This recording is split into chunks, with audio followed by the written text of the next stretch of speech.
अस्सलाम वालेकुम नाजरीन। 1971 में ये जगह सिर्फ रेत का एक खामोश समंदर थी। न फलकबोस इमारतें, न चमकती सड़कें, न दुनिया भर से आने वाले सयाहों का हुजूम। सिर्फ तेज धूप, सुनसान रेगिस्तान और चंद बिखरे हुए कबाइल।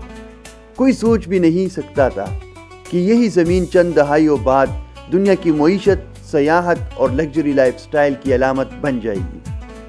आज अगर मैं आपसे कहूँ कि इस मुल्क में दुनिया की सबसे बुलंद इमारत खड़ी है, मसनूई जजीरों पर बस्तियाँ आबाद हैं और दुनिया की ताकतवर तरीन एयरलाइन में से एक यही से उड़ान भरती है, तो शायद आपको यकीन ना आए कि ये सब सिर्फ 50-60 साल पहले एक ख्वाब था। लेकिन हर ख्वाब के पीछे एक विजन होता है और इस विजन के पीछे एक शख्सियत। ये कहानी है यूनाइटेड अरब इमारत की और इस मर्द मुजाहिद की, जिसे दुनिया ज़ैद बिन सुल्तान अल नहयान के नाम से जानती है। एक ऐसा लीडर जिसने रेत को दौलत में और कबाइल को एक कौम में बदल दिया। वीडियो शुरू करने से पहले अगर आप ऐसी ही मालूमाती और मुतासिरकुन डॉक्यूमेंट्रीज देखना चाहते हैं तो चैनल को सब्सक्राइब ज़रूर करें ताकि हर नई वीडियो आप तक सबसे पहले पहुंच सके।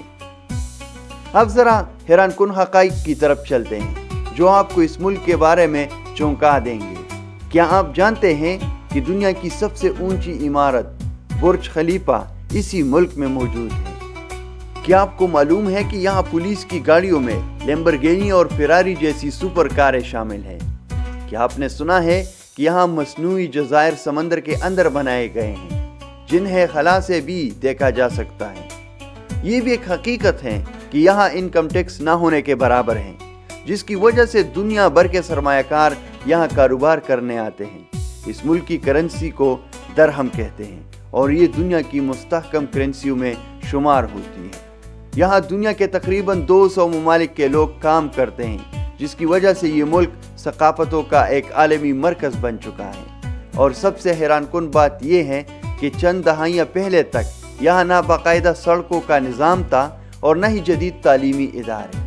अब अगर हम महल वक़ू की बात करें तो मुत्तहिदा अरब अमारात मशरक़ वस्ता में खलीज अरब के किनारे वाक़या है। इसकी सरहदें सऊदी अरब और ओमान से मिलती हैं, जबकि समंदरी हुदूद कतर और ईरान के करीब वाक़या है। इसका कुल रकबा तकरीबन 83,600 मुरब्बा किलोमीटर है। आबादी तकरीबन 1 करोड़ के करीब है। लेकिन दिलचस्प बात यह है कि मकामी शहरी अक़लियत में है, जबकि अक्सरियत गैर मुल्की वर्कर पर मुश्तमिल है। दारुल हुकूमत अबू ज़हबी है, जो सियासी और तेल की दौलत का मरकज़ समझा जाता है, जबकि दुबई कारोबार, सयाहत और तिजारत का आलमी हब बन चुका है। मज़हब के लिहाज से इस्लाम सरकारी मज़हब है और यहाँ की अक्सरियत मुसलमान हैं, ताहम दीगर मज़ाहिब के मानने वालों को भी इबादत की आज़ादी हासिल है। मईशत की बात करें तो इब्तिदा में ये मुल्क मुकम्मल तौर पर तेल पर मुनहसर था, लेकिन वक्त के साथ इसने अपनी मईशत को मुतनव्वा बनाया।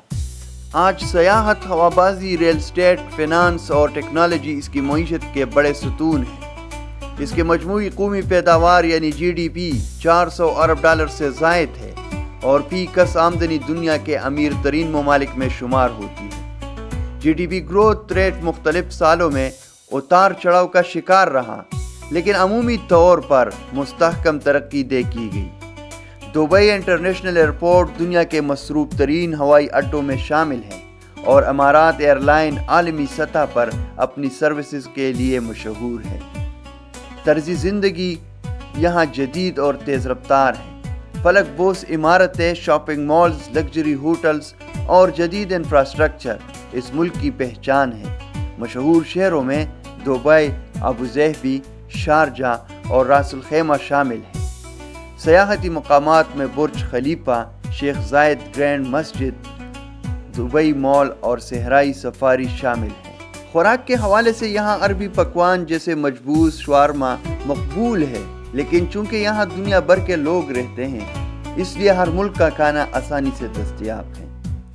अब चलते हैं तारीख के उस मोड़ की तरफ जहाँ से असल तब्दीली का आगाज़ हुआ। 20वीं सदी के अवाइल में ये इलाका बरतानवी सरपरस्ती में था और इसे ट्रोशल स्टेट्स कहा जाता था। मुख्तलिफ कबाइल अपनी अपनी रियासतों में हुक्मरानी करते थे। 1960 की दहाई में जब तेल दरियाफ्त हुआ تو حالات بدلنا شروع ہوئے۔ یہی وہ وقت تھا جب ابوظہبی کے حکمران شیخ زید بن سلطان النہیان منظر پر ابھرے۔ انہوں نے سمجھ لیا تھا کہ تیل کی دولت عارضی ہے، اصل دولت تعلیم، اتحاد اور منصوبہ بندی میں ہے۔ 1971 میں برطانیہ نے خطے سے انخلا کا اعلان کیا تو چھوٹی چھوٹی ریاستوں کو یہ خطرہ لاحق ہوا کہ وہ الگ الگ رہ کر کمزور ہو جائیں گے۔ شیخ زید نے دیگر حکمرانوں کو اتحاد پر آمادہ کیا اور 1 دسمبر 1971 کو متحدہ عرب امارات وجود میں آیا۔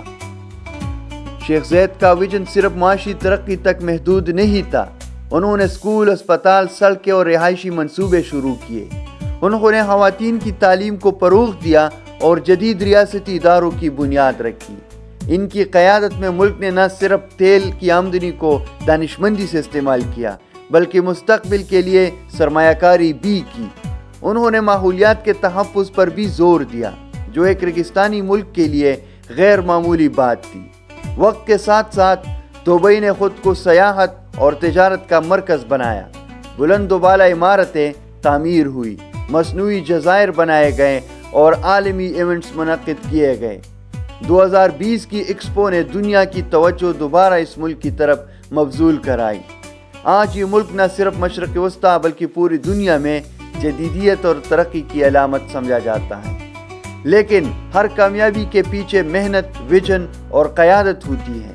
اگر شیخ زید اتحاد کا خواب نہ دیکھتے، اگر وہ تعلیم اور ترقی پر سرمایہ کاری نہ کرتے، تو شاید آج یہ ملک بھی خطے کے دیگر کم ترقی یافتہ ممالک کی طرح مشکلات کا شکار ہوتا۔ انہوں نے ثابت کیا کہ قیادت کا مطلب صرف حکومت کرنا نہیں بلکہ آنے والی نسلوں کے لیے بنیاد رکھنا ہے۔ آج جب ہم دبئی کی چمکتی راتوں کو دیکھتے ہیں یا ابوظہبی کی عظیم مسجد کی خوبصورتی کا نظارہ کرتے ہیں تو ہمیں یاد رکھنا چاہیے کہ یہ سب ایک خواب کی تعبیر ہے، ایک ایسے خواب کی جو ریت کے ذروں میں دیکھا گیا تھا لیکن آسمان کی بلندیوں تک پہنچ گیا۔ اگر آپ کو یہ کہانی متاثر کن لگی، اگر آپ چاہتے ہیں کہ ہم اسی طرح دنیا کے دیگر ممالک اور شخصیات کی کہانیاں آپ تک لاتے رہیں تو ویڈیو کو لائک کریں، کمنٹ میں اپنی رائے دیں اور چینل کو سبسکرائب کرنا نہ بھولیں۔ آپ کی سپورٹ ہی ہمیں مزید محنت کرنے کا حوصلہ دیتی ہے۔ اگلی ویڈیو میں ایک نئی سرزمین، ایک نئی داستان کے ساتھ ملاقات ہوگی۔ تب تک کے لیے اجازت دیجیے۔